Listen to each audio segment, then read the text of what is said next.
Assalamualaikum warahmatullahi wabarakatuh. Pemirsa dari Sabang sampai Merauke, selamat berjumpa kembali dengan channel Insan Dongeng. Pada kesempatan ini akan melanjutkan roman klasik Pertemuan Jodoh bagian ke-6. Selamat mendengarkan. Sahut Ratna dengan senyum cemooh. Apakah yang hendak kukatakan? Hanya sedikit aku hendak menyesali engkau. Apa sebab engkau tidak membuka kursus lebih dahulu buat mengajar aku dalam perkara adat sopan santun? Resmi dan aku hanya orang kampung, belum pernah masuk ke tengah. Baru sekali ini datang menghadap ke Pakuwon, belum pernah bergaul dengan orang yang turunan. Oh, Ratna, tidak patut engkau berkata setajam itu kepada aku. Bukan salah aku jika ibuku masih sangat bergantung pada turunannya. Bukankah engkau sendiri yang ingin hendak berkenalan dengan ibuku? Sebenarnya aku sudah menaruh khawatir dari dahulu bahwasanya pertemuan itu tidak akan menyenangkan hati segala pihak. Siapa yang berkata aku tidak bersenang hati? Tanya Ratna dengan menentang. Senang tak senangnya hatimu sendiri, tidaklah aku dapat menentukan, Ratna. Tapi hatiku sendiri tak senang lagi. Ibuku sudah berkecil hati kepadaku. Pertikaian kami yang terjadi tadi sudah berdalam-dalam. Sepanjang ingatanku belumlah terjadi antara ibuku dan aku yang secara tadi. Alangkah baiknya bila engkau menangguhkan kedatanganmu ke Sumedang ini buat sementara. Tapi masa yang sudah tinggal di belakang, marilah kita menghadapi masa yang akan datang. Tahulah aku sekarang, Suparta, bahwa kemasukan aku ke dalam rumah tanggamu telah mengeruhkan udara, telah menimbulkan kegemparan dalam pergaulan kaum keluargamu. Ibarat burung gagak mencampungkan diri ke dalam kampungan burung merak. Rupanya hidup ini baru akan berkelurusan bila yang bergaul itu ada sebangsa, ada serasa. Sumedang, negeri kecil, Ratna. Aku besar di Jakarta. Jangan kau sangka bahwa dadaku sendiri tidak berasa sempit hidup di udara yang serupa ini. Adakah engkau mengalami yang serupa di rumah ibuku tadi selama engkau diam di kota Bandung, Ratna? Di Bandung pun tidak kurang bintang di langit, sahut Ratna. Maka sambil memandangi Resmi dengan sudut matanya, berkatalah ia dalam tertawa. Ingatlah engkau pada Dewi kita sekalian, Putri Sumur Cicalengka, Resmi. Resmi gelak pula terbahak-bahak lalu menyahut. Oh, Dewi Dekok, Nyai Raden Siti Halimah, Incu Pangeran Pajajaran, Alopatih Bogor, Suan Demang Pensiun Cidamar, turunan Arya Mega Mendung. Oh, masih adakah si ceper itu di sekolah? Masih belum laku, sahut Resmi kepada Ratna. Maka kedua gadis itu pun bergelak-gelakan seolah-olah tak adalah sesuatu yang sedang membimbangkan hati. Laku Suparta demi mendengar nama Halimah itu adalah bagai orang disengat kalajengking. Kedua daun telinganya menjadi merah, secara itu cemooh yang terdengar dari mulut kawan-kawan sekolah Halimah sendiri. Dan orang itulah yang disediakan oleh ibunya buat pengganti Ratna. Perubahan yang timbul di muka Suparta itu bukan tak tampak oleh Ratna, demikian pula lakunya yang kemalu-maluan mendengarkan kecandaan kedua gadis itu.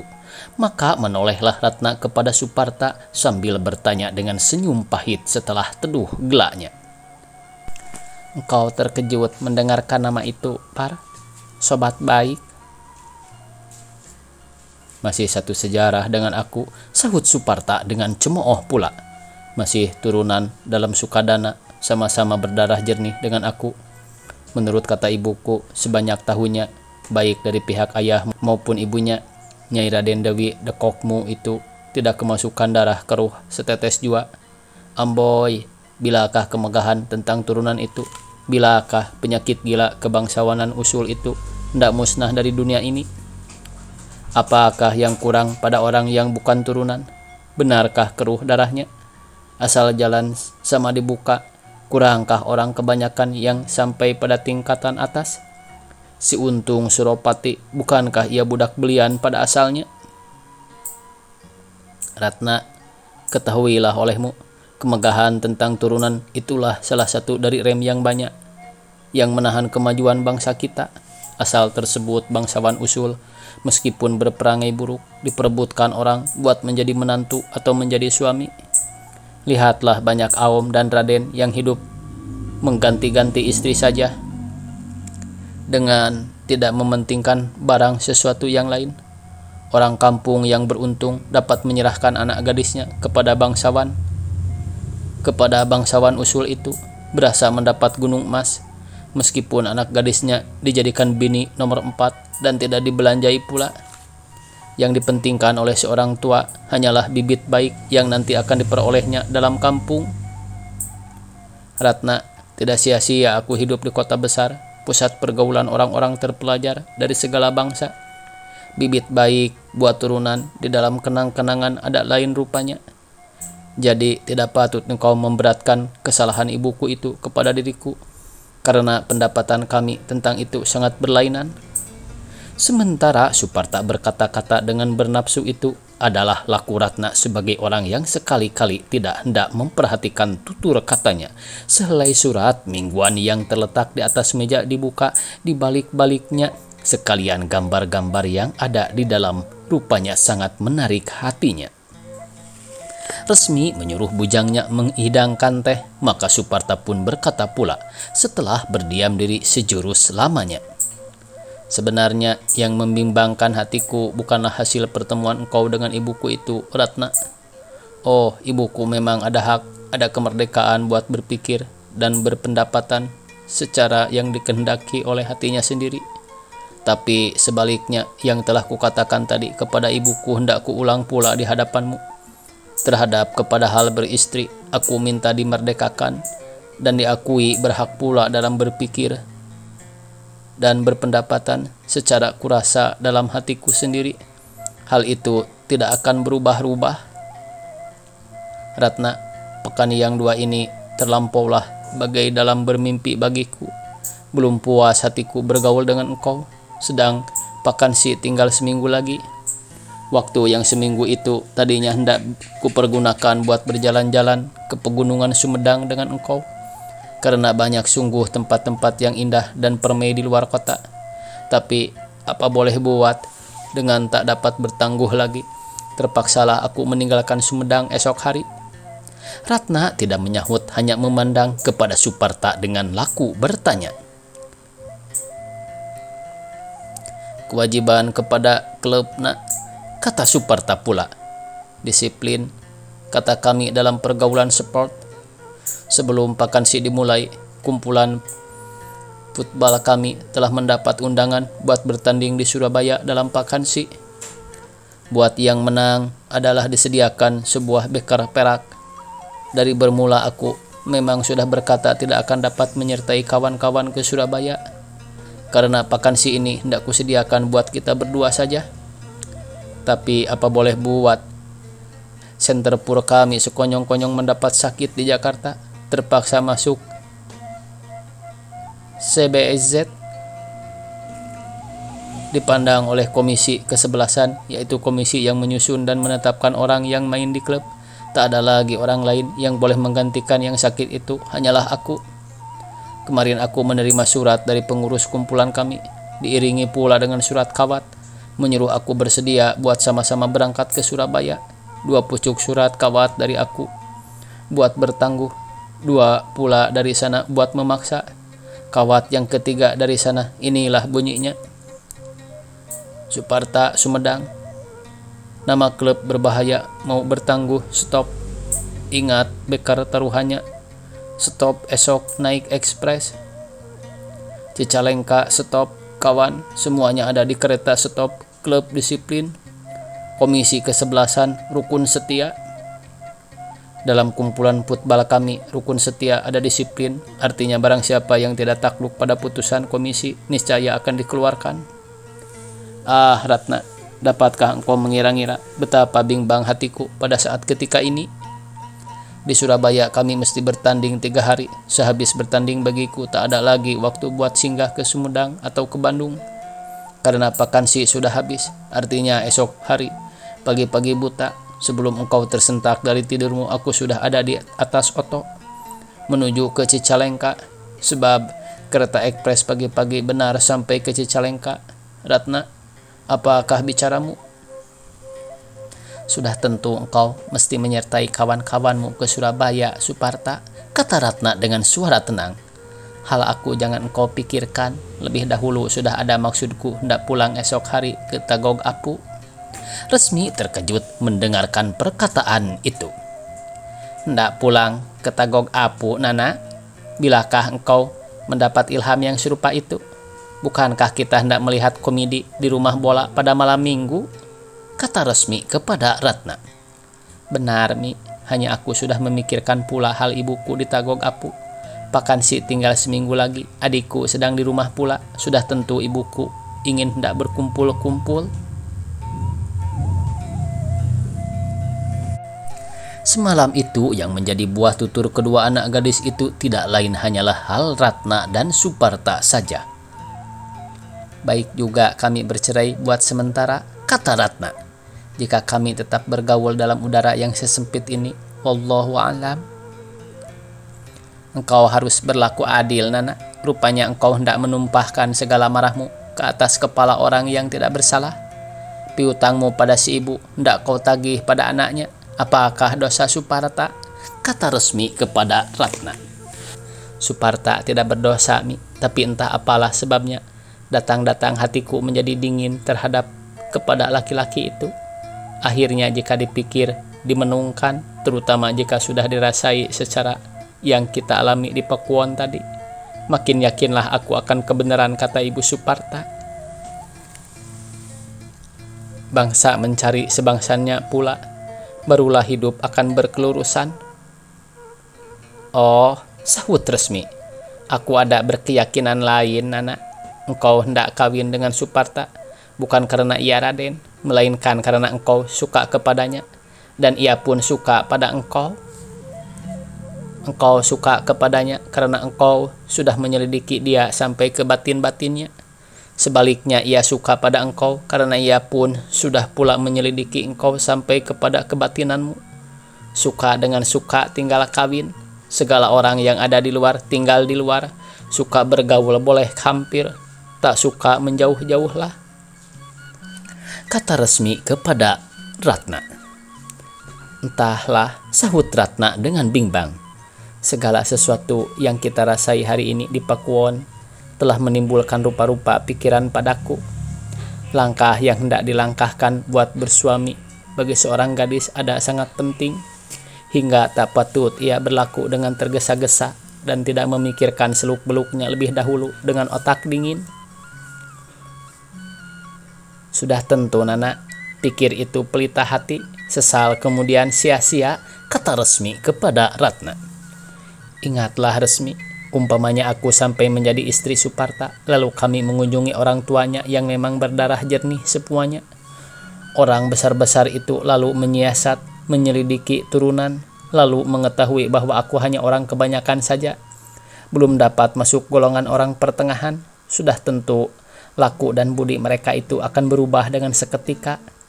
Duduk makan bersama-sama dengan aku menjadi kaku.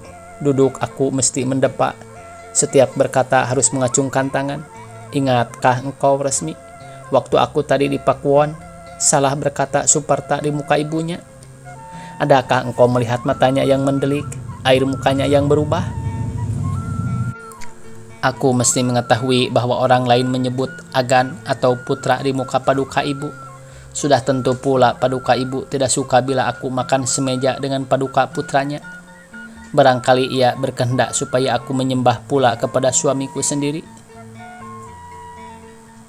Mudah menjauhi mertua, asal suka, katamu Resmi. Tapi adakah engkau mengingat akan sesuatu kejadian yang tak dapat ditolak-tolak? Umpamanya aku bersalin, ibu bapakku, demikian juga ibu Suparta, sama datang melawat. Alangkah susahnya bagiku. Sudah tentu ibu bapakku mesti sembah menyembah pula. ibu suamiku membasahkan dirinya, kaula atau kami kepada ibu bapakku. Seadab-adabnya kuring, jika ibu bapakku kurang hormat dan kurang menyembah, dibawanya bermuka masam, apakah yang hendak ku perbuat? Tidakkah hal itu akan mengganggu kesenangan kami bersuami istri dan akan mengganggu keamanan di rumah tangga kami? Tadi aku terpaksa menyembah dan duduk mendepak di pakuan karena aku datang menghadap sebagai orang kebanyakan ke rumah Menak. Tapi jika aku kelak telah mendiami rumah sendiri, kira-kira aku akan lupa pasal sembah menyembah itu. Akhirnya suamiku jua yang akan merasai. Keamanan di rumah tangga kami akan hilanglah. Itulah yang aku pikirkan, Resmi. Kata Ratna kepada Resmi. Segala sesuatu ada tergantung pada suamimu jua, Ratna. Jika ia memperturutkan saja segala kehendak ibunya, niscaya engkau akan tercampung ke dalam rajaman. Tapi kira-kira Suparta akan tahu pula menghormati istrinya. Sementara itu banyak pula tergantung kepada engkau sendiri. Dengan arif bijaksana, tahu memberi, tahu memberi, tahu menerima, tahu meletakkan sesuatu pada tempatnya. Tak dapat tiada, tentulah engkau boleh memelihara keamanan di dalam rumah tanggamu. Jangankan manusia yang berakal budi, berjantung, berperasaan, sedangkan binatang buas pun boleh ditundukkan oleh manusia buat menjadi sahabatnya. Gajah liar bisa dijinakan lalu disuruh bekerja sekehendak hati manusia. Apalagi sesama manusia sebagaimana mertuamu itu. Jika engkau mendatangi dia dengan menaruh dendam dan dengan keteguhan hati buat tidak hendak mengalah, niscaya yang didatangi itu akan menindih pula segala perasaannya yang halus. Kedatangan engkau disambutnya sebagai musuh, dan tidaklah pula ia hendak mengalah. Keamanan di dalam hati dan di rumah tanggamu hilanglah. Suamimu terjepit di tengah-tengah. Mengakulah aku, Ratna, bahwa yang dikehendaki padamu itu sungguh tak mudah. Manusia itu mudah ditaklukkan oleh hawa nafsunya. Tapi jika keamanan hidupmu bersuami istri hendak terancam, maka patut, wajib engkau melakukan segala ikhtiar buat memperbaiki diri. Jadi, jika aku dihinakan, ibu bapakku dihinakan oleh mertua bintang di langit itu, aku harus tinggal mendepak dan menyembah-nyembah saja di rumahku sendiri, kata Ratna kepada Resmi. Tidak, Ratna, bukan begitu yang kumaksud. Sebenarnya amat sulit bagiku buat menyatakan kepada engkau apa yang harus engkau perbuat supaya mertua engkau boleh menjadi sayang kepadamu. Karena aku belum mengetahui benar akan feel tabiat orang tua yang sungguh nyinyir dan benar gila turunan itu. Tapi aku teringat akan laku tukang-tukang kumidi yang sampai dapat menjinakkan singa dan harimau. Mula-mula binatang buas itu ditangkapnya, tentu ia tidak dapat menghampiri dia. Tapi akhirnya ia dapat memasukkan kepalanya ke dalam mulut singa. Sedang binatang-binatang buas itu dapat disuruhnya melompat-lompat api. Sebab ahli bijaksananya, sebab ikhtiarnya yang tidak berhingga. Yang harus kau tundukkan, kau jinakan, bukanlah harimau dengan singa, bukan ular, bukan gajah, melainkan manusia yang berakal dan berbudi, yang dapat dibawa berhandai-handai. Sepatah katamu yang menyenangkan hatinya, setapak engkau mendekat pada hatinya itu. Sekali engkau berbuat yang berkenan pada hatinya, berangsur engkau mendekati hatinya itu. Orang tua itu memang nyinyir, katanya jangan ditopang, gila turunan, pujilah turunannya itu. Ia gemar makan sirih, sediakan sirih yang sebaik-baiknya. Selama ia di rumah engkau, makannya kau jaga betul. Yang sangat disukainya kau sediakan secukupnya. Ia gemar disembah, kau sembahlah dahulu. Jika ia sudah sayang padamu, hatinya sudah dapat engkau beli, maka ia akan memberi maaf bila engkau lupa menyembah sekali-kali. Tapi sebaliknya bila ia sudah berbalik menjadi sayang kepadamu, engkau pun akan bersambung Billahi taufiq wal hidayah. Wassalamualaikum warahmatullahi wabarakatuh.